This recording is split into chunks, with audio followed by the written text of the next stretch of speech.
just hope you all had a great holiday season.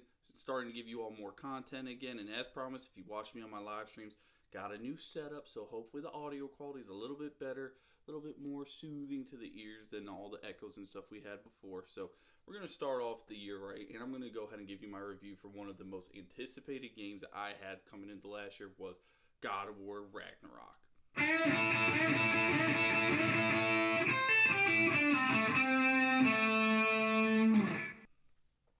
God of War Ragnarok. I have been waiting for this game ever since I finished beating the first one back in 2018. Let me tell you, folks, it did not disappoint at all. They did such a good job from all aspects of the game. Combat was amazing. Story and plot were very good. Character development, this is probably some of the best character development I've seen in the video games in a really long time. Probably since, honestly, The Witcher 3 came out. But basically, long story short, we'll go over a little bit of the plot, give some more gameplay stuff. It starts off with Kratos and Atreus. You all seen in the trailers, Atreus goes and hunts a deer. Basically, they go to bring the deer back to their place where they're living, and Freya's on the hunt for Kratos, trying to kill him for what they did to Baldur, and the game starts out that way. With the events that happened in the last one, Fimbulwinter is happening all throughout all the different places that you can visit, and so the Lake of the Nine is completely frozen over. It's a snowy setting, and the attention to detail they did in the game was so good. If you're trekking through deeper snow, you see your footprints, and like the way they did the details in this game was so good. I was just hooked from start to finish.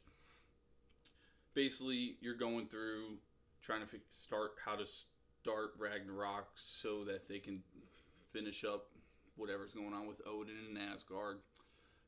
Everybody's probably seen on TikTok now. First portion of the game, very early on, Thor and Odin stop to come talk to you, and you have your first fight with Thor very early in the game. That fight scene was amazing. The dialogue was amazing.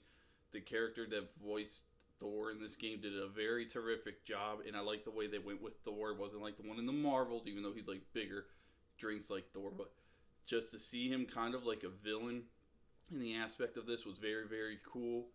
Odin, voice actor did okay. He sounds a little wimpy, but as the game progresses on, I really liked Odin's character, understood what he was doing, why he was doing it. The biggest I'd say the biggest improvement was from Atreus in the first game. You know, this whiny little annoying brat really starts to grow up and becomes wise, and the connection between him and Kratos and how they developed their story and their relationship was done fantastically.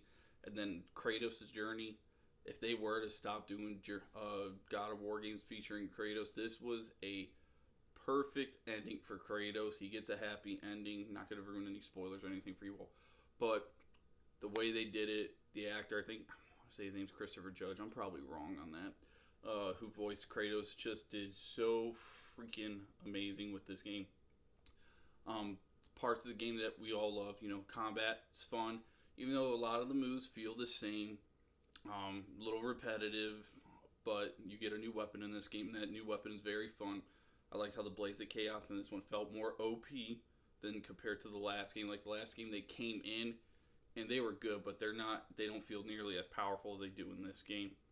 Settings, all the locations from God of War 2018 are in here. Mine is like one maybe is a little bit different, but they're all the same places. They just put more areas that you can explore within them, kind of made it more open world aspect. That part actually kind of annoyed me because it felt a little lazy. We visit all the 9 realms before, so we're going through the same ones again, just doing different quests. It's whatever, but the way they tied it into the story was very well done. Freya did amazing in this game. The banter between her and Kratos when you go to her home is really well done, and Kratos actually opens up to Freya talking about Calliope and his wife, which wouldn't expect Kratos to do, but he does. And that whole mission where you're walking through trying to find Freyr and everybody was so well done. Asgard was pretty cool, even though I wish you could have spent more time exploring more of Asgard. I didn't. I kind of ran through because I wanted to hurry up because that mission with Atreus was a little lame. I can't think of the name. The home of the giants where they buried, or when you run into the girl and you face her grandmother who's a giant. Those missions were kind of lame, like picking up paint supplies for the girl. That kind of sucked, but the area was really cool and pretty to look at, so it's whatever. Final fight with Thor and Odin, very, very good, very rewarding. Didn't like the way the story went at the end point, but I thought it was done very well. And then trying to complete the game 100%, I haven't done it yet. Some of these fights are very hard, like the I can't even think of the name, folks. I'm sorry, I'm having such a brain fart. Like the brutes, like the Asgardian, like warriors. They're really hard to fight. They're honestly probably some of the hardest bosses in the game. There's some dragon fights in here which are very, very cool. And overall, the game was just amazing. I thought they did great. They definitely capitalized on the sequel. If I were to give this game a rating out of 1 to 10, I'm probably going 8.5, 9. If you haven't played this, please go ahead and play it. Enjoy it. Definitely gave a run for Game of the Year. It was personally my Game of the Year, even though Elden Ring won. I'm not an Elden Ring person. It's not the type of game I like to play. But single-player story game. This game did amazing. I don't know if they have DLC planned for in the future for future missions and things like that. But game's very well done. Combat, great. Story, great. Character development between Kratos, Atreus, and even Kratos and Freya, very, very good. Thor as a character was awesome. Just being able to see all the little Easter eggs in the game that hints to stuff that has been talked about in previous games about with Ragnarok and stuff happening, did very, very well. So yeah, like I said, this game is very, very good. 8.5, 9 is what I'm gonna rate it. Go ahead, play it.